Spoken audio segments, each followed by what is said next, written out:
Hello बच्चों, आज हम क्लास 10th की प्रश्नावली 3.5 करेंगे। देखिए इसका पहला प्रश्न, निम्न रैखिक समीकरणों के युग्मों में किसका एक अद्वितीय हल है, किसका कोई हल नहीं है या किसके अपरिमित अनेक हल हैं।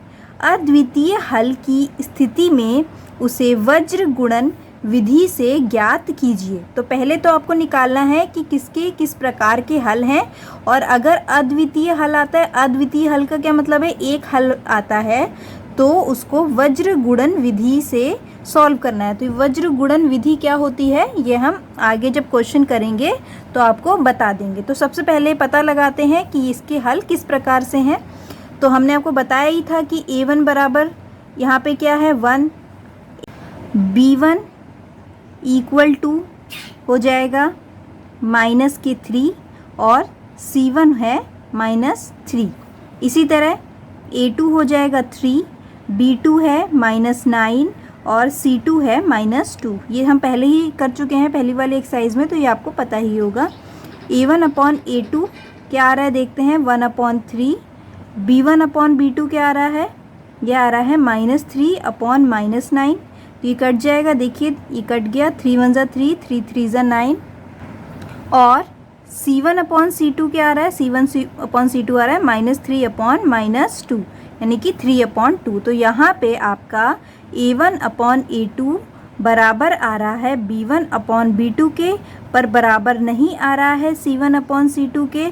तो यह कैसी रेखा युग्म होगी, यह समांतर रेखा युग्म होगी, और समांतर रेखा युग्म के कोई हल नहीं होते।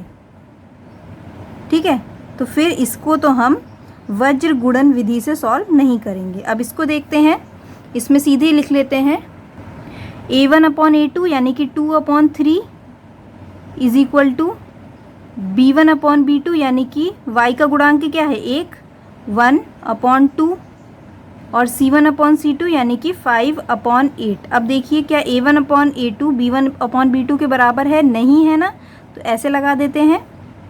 और यह c1/c2 के बराबर है, यह भी नहीं है, तो इसको भी हमने क्रॉस लगा दिया।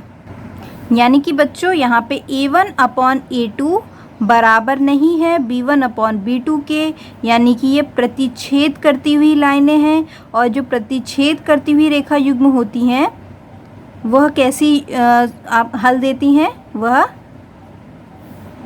अद्वितीय हल देती हैं, यानी कि एक हल। तो यहाँ पे आप लिख देंगे अद्वितीय हल। अब बच्चों इसने बोला है क्वेश्चन में कि अद्वितीय हल की स्थिति में उसे वज्र गुणन विधि से ज्ञात कीजिए।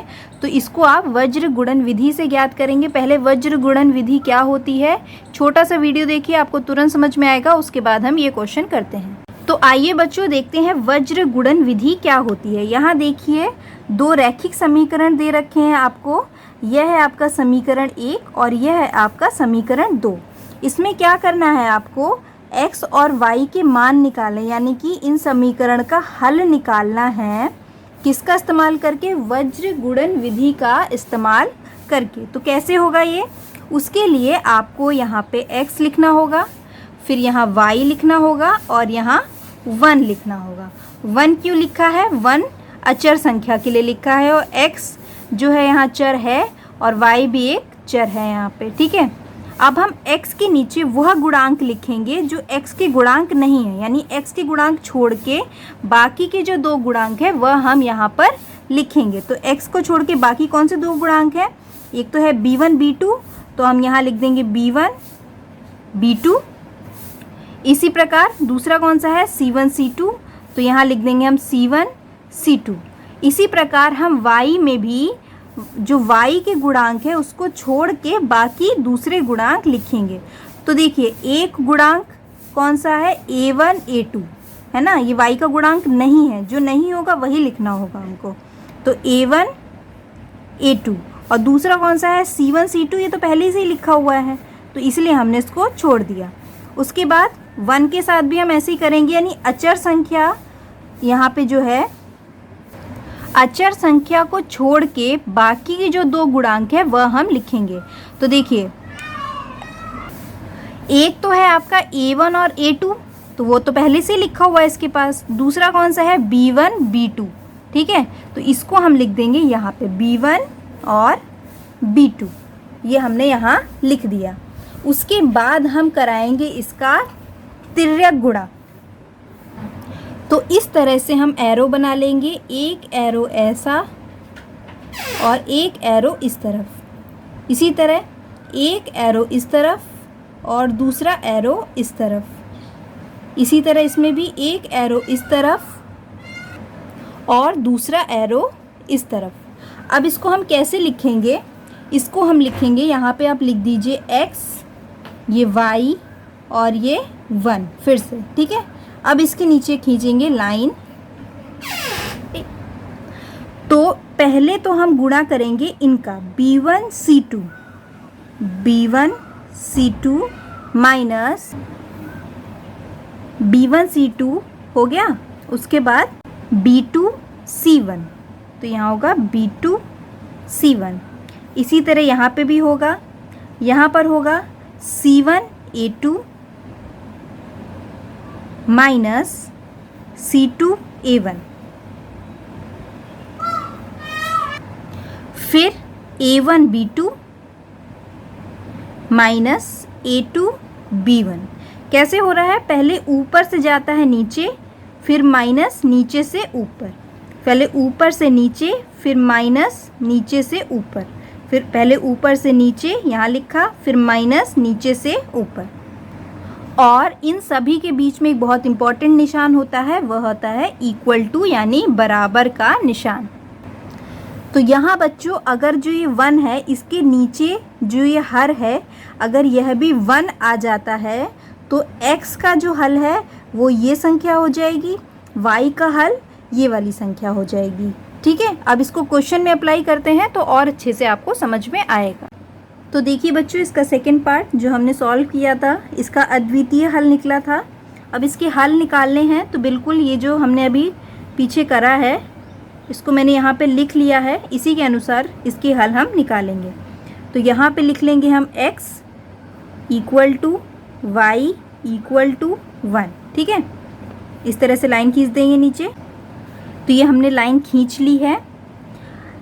उसके पहले हमको इसको इस फॉर्मेट में लिखना होगा, कौन सा, ax plus by plus c equal to 0। इस फॉर्मेट में दोनों ही समीकरणों को लिखना होगा। तो लिख लेते हैं दोनों ही समीकरणों को। कैसे लिखेंगे, 2x प्लस y और जो 5 है ये उस तरफ चला जाएगा, तो माइनस के 5 इक्वल टू 0, और ये हो जाएगा 3x plus 2y minus 8 equal to 0। ये हमने लिख लिया इसकी तरह, बिल्कुल इसको जैसे ये वाला है, ये समीकरण है, बिल्कुल हमने वैसे ही लिख लिया है दोनों को। अब हम लिख लेते हैं इसमें कि a1 क्या है, b1 क्या है और c1 क्या है। इसी तरह a2 क्या है, b2 क्या है और c2 क्या है। तो इसमें जो a1 है वह क्या है, 2 है, b1 है 1 और c1 माइनस 5।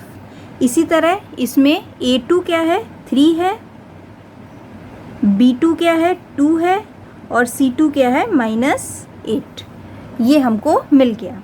अब हम यहाँ पे इसको रख सकते हैं। पहला देखिए b1 c2, तो b1 क्या है, 1 इंटू c2 क्या है, माइनस 8, तो 1 into minus 8 minus b2 c1, तो b2 यानी कि 2 इंटू c1 यानी कि माइनस 5, यानी कि 2 इंटू माइनस 5।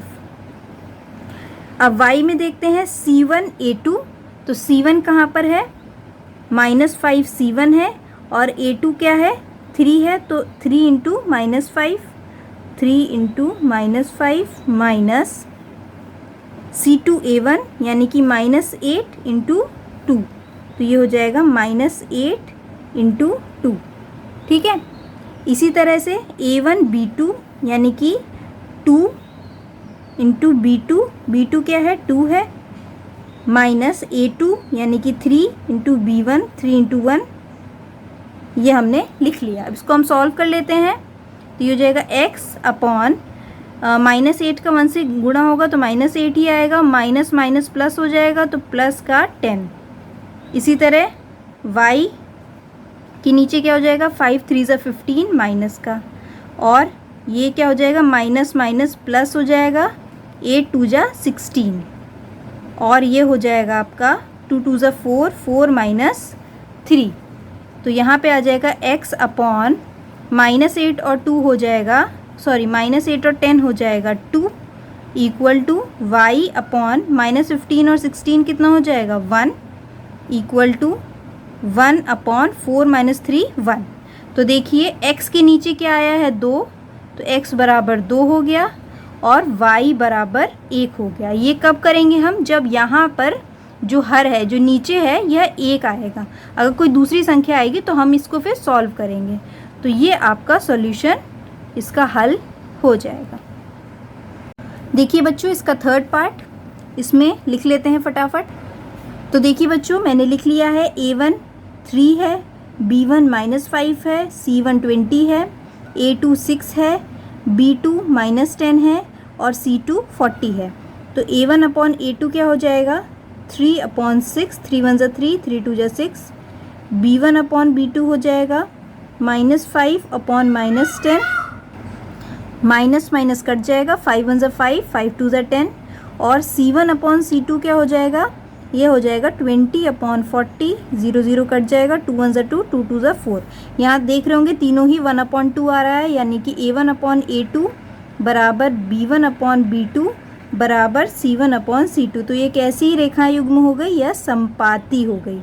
तो संपाती रेखा युग्म के कैसे हल होते हैं, अनेक हल होते हैं। तो अनेक हल जिसके हैं तो हमको उसका सॉल्यूशन नहीं निकालना है, उसका हल नहीं निकालना है, तो उसको हम यहीं छोड़ देंगे। अब देखते हैं फोर्थ पार्ट। तो देखिए बच्चों ये फोर्थ वाले में हमने लिख लिया है कि A1 क्या है, 1 है, x का गुणांक 1 है, B1 -3 है, C1 -7 है, A2 3 है, B2 -3 है और C2 -15 है। A1 अपॉन A2 निकालते हैं, कितना आएगा 1 अपॉन 3। B1 अपॉन B2 निकालते हैं, कितना आएगा -3 अपॉन -3, यानी कि कट जाएगा, आ जाएगा 1। तो यहाँ देख रहे होंगे A1 अपॉन A2 और B1 अपॉन B2 बराबर नहीं आ रहा है, तो C1 अपॉन C2 निकालने की ज़रूरत ही नहीं है। तो A1 अपॉन A2 जब बराबर नहीं होता B1 अपॉन B2 के, तो कैसा रेखा युग्म होता है, प्रतिच्छेद करती हुई रेखा युग्म होती है, और इसके अद्वितीय हल यानी एक हल होता है। तो यानी कि इसका हमको वज्र गुणन विधि से हल ज्ञात करना पड़ेगा। तो चलिए करते हैं।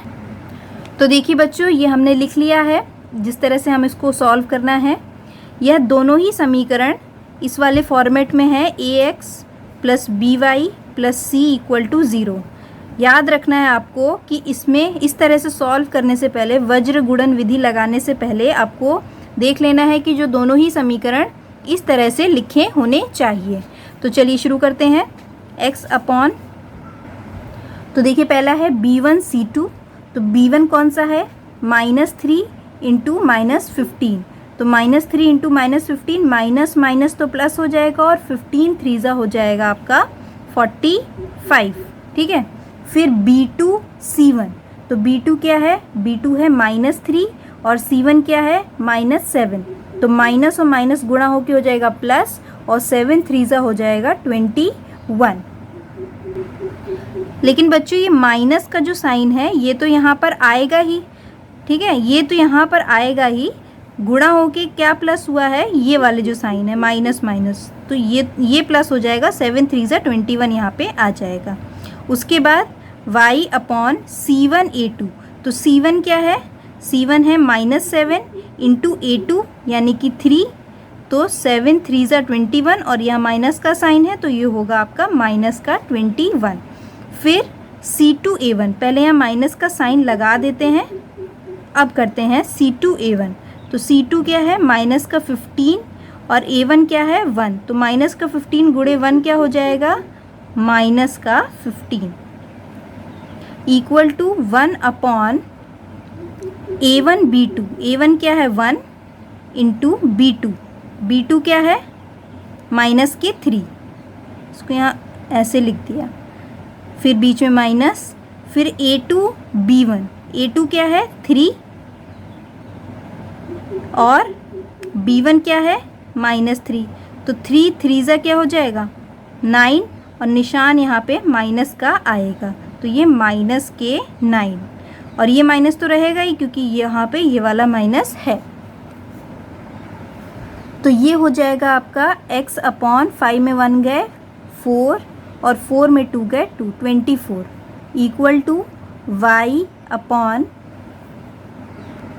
यहाँ माइनस के 21 है और ये बाहर भी माइनस है अंदर में माइनस है, तो ये प्लस हो जाएगा, तो प्लस के 15 हो जाएगा इक्वल टू 1 अपॉन -3 इंटू 1 क्या हो जाएगा -3 और ये भी माइनस तो प्लस हो जाएगा प्लस के 9। एक बार और इसको सॉल्व करते हैं, तो ये हो जाएगा x upon 24 equal to y upon, ये हो जाएगा आपका माइनस के 6 इक्वल टू 1 अपॉन -3 प्लस 9 कितना हो जाएगा 6। अब देखिए बच्चों, यहाँ पे 1 के नीचे 1 नहीं आया, क्या आया 6 आया, तो यह जो है इसका हल नहीं होगा। इसको थोड़ा सा और आगे हमको सॉल्व करना पड़ेगा। कैसे सॉल्व करेंगे हम, ये जो है x अपॉन 24 इसको पहले इसके बराबर रखेंगे, फिर हम x का हल निकाल लेंगे और y अपॉन -6 को भी इसके बराबर रखेंगे और y का हल निकाल लेंगे। कैसे करेंगे देखिए, जैसे x अपॉन 24 है, ये x अपॉन 24 है, इसको इसके बराबर रख देंगे बराबर 1 अपॉन 6, तो x बराबर क्या हो जाएगा 24 ऊपर चला जाएगा, तो ये जाएगा 24 अपॉन 6, तो कितना हो जाएगा 6 4 ज़ा 24, तो x की वैल्यू आ जाएगी 4। इसी तरह y अपॉन -6 है, जो y अपॉन -6 इसको भी आप 1 अपॉन 6 के बराबर रख देंगे, तो ये 1 अपॉन 6 के बराबर रखा, तो y बराबर क्या हो जाएगा, ये माइनस का 6 नीचे है ना, मतलब भाग में है, तो उधर जाके गुणा में हो जाएगा, तो ये हो जाएगा माइनस के 6 अपॉन 6, ये कट जाएगा, तो ये हो जाएगा माइनस के 1। तो y की वैल्यू क्या आ गई, y की वैल्यू आ गई y इक्वल टू -1, तो इसका हल ये निकल आया x इक्वल टू 4 और y इक्वल टू -1।